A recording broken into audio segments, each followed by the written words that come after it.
This is National War Memorial. Let me take you on a tour to the National War Memorial.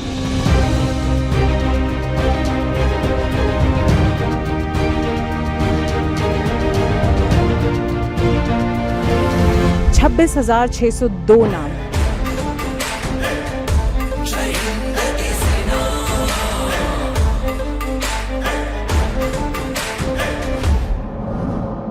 National war memorial 4 circles में divided है।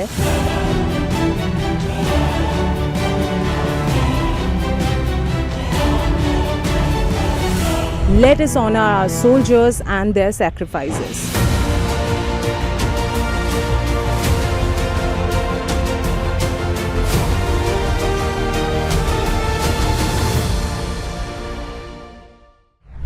As the nation readies to celebrate Independence Day, I stand at the National War Memorial surrounded by thousands of names etched in stones. The National War Memorial symbolizes the nation's gratitude for the personnel of the armed forces who made the supreme sacrifice in defense of the country since independence. The National War Memorial was dedicated to the armed forces on behalf of the nation by Prime Minister Narendra Modi. The design of the memorial symbolizes the immortality of the spirit of soldiers and celebrate their courage. The concept of National War Memorial is based on 4 concentric circles which characterizes the journey of a soldier from birth till martyrdom. So let me take you on a tour to the National War Memorial, and in between I'll tell you what are these chakras called and why are they called so. जैसा कि मैंने आपको बताया था कि national war memorial 4 circles में divided है, तो ये है सबसे पहला सर्कल जिसको बोलते हैं अमर चक्र या फिर सर्कल ऑफ इमॉर्टैलिटी। आप देखेंगे यहाँ पे अमर जवान ज्योति जल रही है। बहुत से लोग जिन्होंने पहले इंडिया गेट विज़िट किया है या फिर उसके बारे में जाना है, उन्हें पता होगा कि पहले ये अमर जवान ज्योति इंडिया गेट पे थी। इसको हम एक तरह से कह सकते हैं अखंड जो ज्योति है वो थी, बट पीएम मोदी ने स्पेशली नेशनल वॉर मेमोरियल में एक सेपरेट सर्कल के अंडर इस अमर जवान ज्योति को एक तरह से इंडिया गेट से यहाँ उसको शिफ्ट किया गया एंड तब से ये कॉन्स्टेंटली जलती रहती है। और सिर्फ ऐसे ही नहीं, इट सिग्निफाइज कि हमारा जो देश है भारत देश, उसके लिए जितने सोल्जर्स ने जान दी है हम उन्हें कभी नहीं भूल सकते और ना ही उनके सैक्रिफाइसेस को। तो ये अमर जवान ज्योति उन्हीं के लिए डेडिकेटेड है एंड उनको बताने के लिए that you will always be immortal in our hearts, in the heart of every Indian citizen. Now we have come to the second one, which is called the Circle of Bravery या फिर वीरता चक्र। ये circle जो है वो इसीलिए important है क्योंकि कवर्ड गैलरी में जब हम नीचे जाएंगे तो मैं आपको दिखा पाऊँगी कि ऑपरेशंस के टाइम पे जो हमारे आर्म्ड फोर्सेस के बहुत सारे ऐसे काम होते हैं, ऐसे ब्रेवरी के एक्ट्स होते हैं दैट दिस गैलरी रिप्रेजेंट्स। उनके जितने भी वैलिएंट एक्ट्स हैं आर्म्ड फोर्सेस के, इस गैलरी में आपको वो देखने को मिलेगा with the help of bronze murals. Battle of Ganga Sagar, ये ब्रॉन्ज म्यूरल जो है वो दिखाता है बैटल ऑफ गंगा सागर को, जो कि लड़ी गई थी 3 दिसंबर 1971 में। और ये उस टाइम की बहुत बहुत ज़रूरी और बहुत खतरनाक लड़ाइयों में से एक थी। I tell you why. उस समय के ईस्टर्न पाकिस्तान में हमारे सोल्जर्स को, 14 सोल्जर्स को ये टास्क दिया गया कि हेविली फोर्टिफाइड पाकिस्तान ट्रूप्स जो हैं उनको जाके ख़त्म करना है। बहुत सारी प्लानिंग हुई, उसके बाद हमारे सोल्जर्स निकले अपना टारगेट अचीव करने के लिए। बट उस समय जब अटैक्स हुए काफ़ी कुछ ख़त्म किया गया by Indian soldiers, but Pakistan got to know it and when they got to know it they started firing from a heavily loaded machine gun. Medium size की मशीन गन से फायरिंग की। थोड़ी कैजुअलिटीज़ हुई बट मिशन वहाँ नहीं रुका। 2 दिन तक हमारे जवान पूरी हिम्मत के साथ, पूरे जज्बे के साथ लड़ते गए and at the end obviously they one the war. ये हुआ था इन a village in Ganga Sagar, जो उस समय के ईस्टर्न पाकिस्तान में था। ये ऑपरेशन कंडक्ट हुआ था 3 दिसंबर को रात 2 बजे in the year 1971 and this war created history. अब हम आ पहुँचे हैं वीरता चक्र के 3rd ब्रोंज म्यूरल में। जो डेडिकेटेड है बैटल ऑफ तीथवाल के लिए। अब ये बैटल क्या थी, सबसे पहले मैं बता दूं, this is one of the longest battles that has ever been fought. इसकी शुरुआत हुई थी 1947 में और ये चली थी 1948 तक। 14 महीने ये बैटल चली और हमारे जवान पूरी हिम्मत, पूरी ब्रेवरी के साथ लड़ते रहे।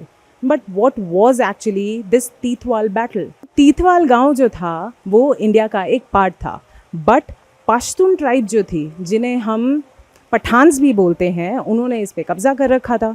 तो इंडियन आर्मी को ऑर्डर्स दिए गए कि इसको इंडिया के फेवर में लिया जाए। एनिमी सोल्जर्स को कैसे रहने दे देश में, right? So Indian troops obviously आगे बढ़े। उस टाइम पे पश्तून ट्राइब जो है उससे बहुत बड़ी ये लड़ाई, 14 महीने की लड़ाई लड़ी गई, जिसको लीड कर रहे थे company Havildar major Piru Singh.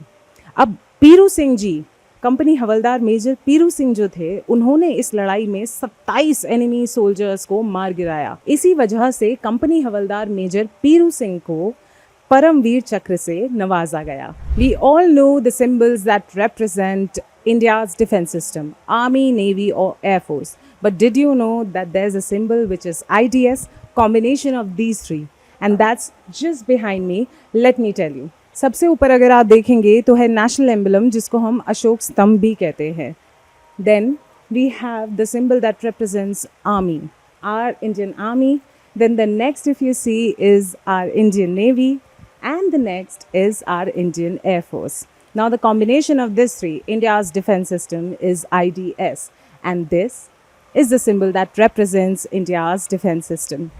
Next bronze mural, यानी चौथा म्यूरल जो यहाँ पे है वो है द बैटल ऑफ रेजांगला। ये बैटल लड़ी गई थी 1962 में। अब इस बैटल की खास बात क्या है? सबसे पहले this is one of the battles which was one of the highest mountain peaks. 18,000 feet पे ये लड़ाई लड़ी गई थी। अब मैं आपको कुछ ऐसी बातें बताऊंगी जिनको जब मैं पढ़ रही थी या सुन रही थी मेरे भी रोंगटे खड़े हो गए। तो चाइनीज़ ट्रूप्स ने साइलेंट अटैक लॉन्च किया रेजांगला में भारत के 2 पोस्ट्स पे, दोनों तरफ से, चारों तरफ से, whatever you want to call it. और उनके थे 4,000 सोल्जर्स। हमारी सेना के पास उस टाइम पे सिर्फ 120 सोल्जर्स थे। उस टाइम पे इस बैटल को लीड किया मेजर शैतान सिंह ने। उन्होंने दोनों पोस्ट पे टाइम टू टाइम जाके सोल्जर्स का हौसला बढ़ाया और ये लड़ाई जीती गई। पर इस लड़ाई में हमारे 114 सोल्जर्स शहीद हो गए और चाइना के 3,000। They had to take back their army obviously. और सबसे खास बात, जिस वजह से हमें अपनी इंडियन आर्मी पे बहुत फ़ख्र है और होना भी चाहिए, 2 महीने बाद एक ऑपरेशन लॉन्च किया गया जितने हमारे जवान शहीद हुए थे उनकी बॉडीज़ रिकवर करने के लिए। और सबसे अच्छी और ख़ास बात उसमें ये थी कि एक भी सोल्जर के पीठ पे, पीछे एक भी गोली नहीं लगी थी। सब ने छाती पे, सीने पे गोली खाई और हमारे देश को बचाया। इससे बड़ी बात क्या होगी? ऑपरेशन मेघदूत जो कि लड़ा गया था लगभग 21,000 फीट की ऊंचाई पे सियाचिन ग्लेशियर में। अब ये ऑपरेशन था क्या? जो सियाचिन पे ऊपर ऊंचाई पे पोस्ट था, that was occupied by enemy soldiers obviously. तो इसी वजह से इंडियन आर्मी को ये रिस्पॉन्सिबिलिटी दी गई कि वो जो पोस्ट हैं वहाँ से एनिमी सोल्जर्स को हटाया जाए। अगर आप ये म्यूरल देखेंगे तो इतनी ऊंचाई से हमारे सोल्जर्स ने क्लाइंब किया था इस पूरे ग्लेशियर को। और जब वो ऊपर पहुँचे, हम सभी को पता है कि सियाचिन ग्लेशियर पर इतनी ऊंचाई है कि वहाँ का वेदर जो है वो नॉर्मली लोगों के रहने के लिए सपोर्टिव नहीं है। जब लोगों के लिए नहीं है तो मशीनों के लिए कैसे होगा, सोल्जर्स के लिए कैसे होगा? अनफेवरेबल वेदर कंडीशंस के बावजूद, लैक ऑफ ऑक्सीजन के बावजूद हमारे सोल्जर्स ऊपर चढ़े और वहाँ पे जाके उन्हें पता चला कि उनकी गन्स जो हैं वो काम नहीं कर रही हैं। तो गन्स का जो पिछला हिस्सा होता है उसकी मदद से उन्होंने जितने भी एनिमी सोल्जर्स थे उनको मार गिराया और इस पोस्ट पर इंडियन आर्मी का, भारत देश का झंडा फहराया। इस ऑपरेशन को लीड किया था नायब सूबेदार बाना सिंह जी ने, जो कि आज भी हमारे साथ मौजूद हैं और उन्हें परमवीर चक्र दिया गया। और उसी के बाद सियाचिन ग्लेशियर का जो पोस्ट है ऊपर, उसको नाम दिया गया बाना टॉप। अगर आपको याद हो तो स्टार्टिंग के जो 2 ऑपरेशन थे, ऑपरेशन लोंगेवाला और गंगा सागर। उसके साथ साथ एक और ऑपरेशन लॉन्च किया गया था which was by our Indian navy and that was called operation trident. 1947 के बाद ये पहला ऑपरेशन था बाय इंडियन नेवी। सो इसमें हमारी 5 नेवल शिप्स जो थी वो इस्तेमाल की गई थी। दैट वॉज कीर्तन, कचल, निपट, निर्घट एंड वीर। ये जो हमारी 5 शिप्स थी ये गई थी कराची बॉर्डर पर, और कराची बॉर्डर पर इन्होंने, कराची हार्बर पर इन्होंने इस तरह से दुश्मनों को, इस तरह से पाकिस्तान को जवाब दिया कि जो गंगा सागर वाली बैटल थी और बैटल ऑफ लोंगेवाला थी वो बहुत शॉर्ट स्पैन में ख़त्म हो गई, वरना ये बहुत लंबी खिंच थी। इसी वजह से एक लैंडमार्क विक्ट्री को मार्क करने के लिए 4 दिसंबर को आज तक हमारी Indian navy naval day celebrate करती है।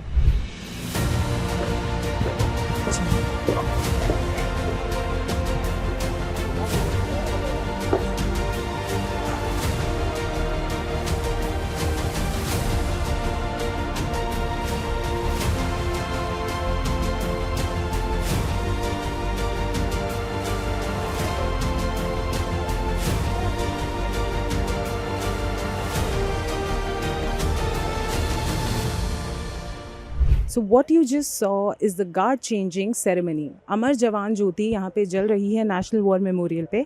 हर थोड़ी देर में गार्ड्स को चेंज किया जाता है। जिस टाइम मैं इस नेशनल वॉर मेमोरियल में ये शूट करने के लिए आई थी, बहुत तेज़ धूप थी एंड मैं बहुत घबराई हुई थी कि इतनी गर्मी, इतनी धूप में ये शूट कैसे होगा, मेरी जान चली जाएगी डिहाइड्रेशन से। But when I saw them, guys, there is no movement, they are standing still, protecting and looking after the Amar Jawan Jyoti. And I was just talking to the sir here and I said, it's a tough job. He's not moving.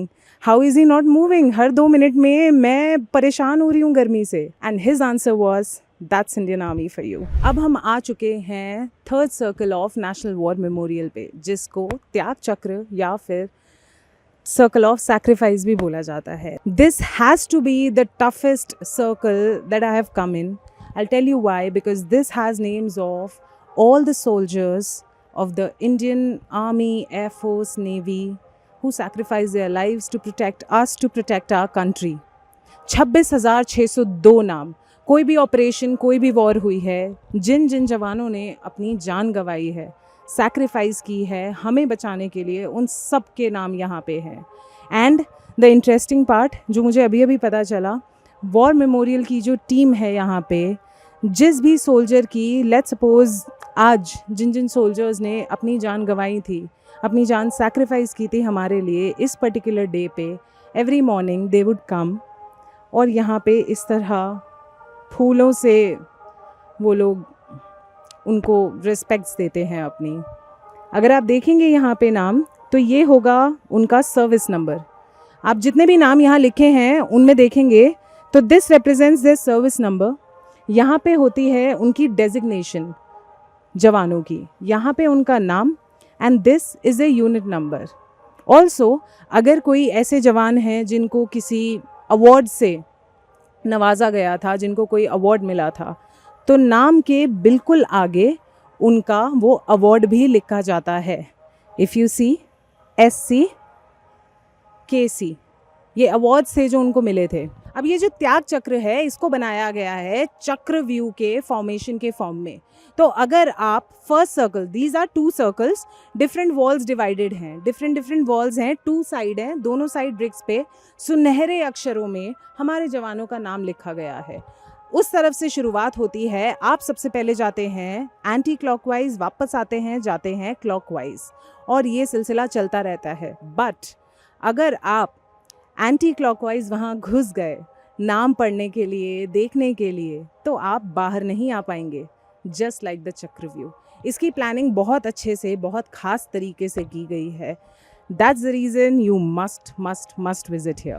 At last we have come to the last circle of National War Memorial, जिसको कहा जाता है Circle of Protection.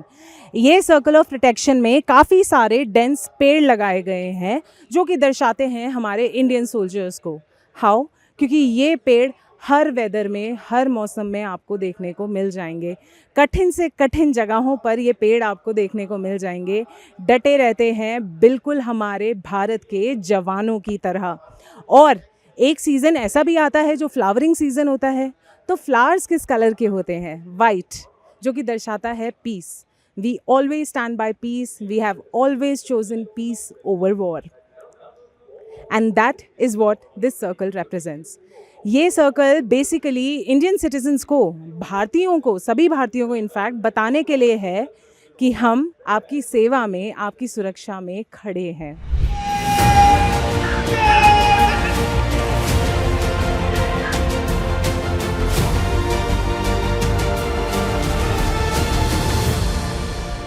अभी अभी हमने आपको एक ceremony दिखाई जिसमें हर दिन एक जवान की फैमिली को बुलाया जाता है और सभी जवानों को ट्रिब्यूट दिया जाता है by the family. This is National War Memorial. The sun sets behind these walls. The stories of our heroes remind us that freedom is precious and protecting it is our shared duty. So every Indian citizen out there, let us honor our soldiers and their sacrifices. Also honor their hope for a united, peaceful and stronger India. May their courage inspire us to carry forward their legacy in our hearts and in our actions every single day.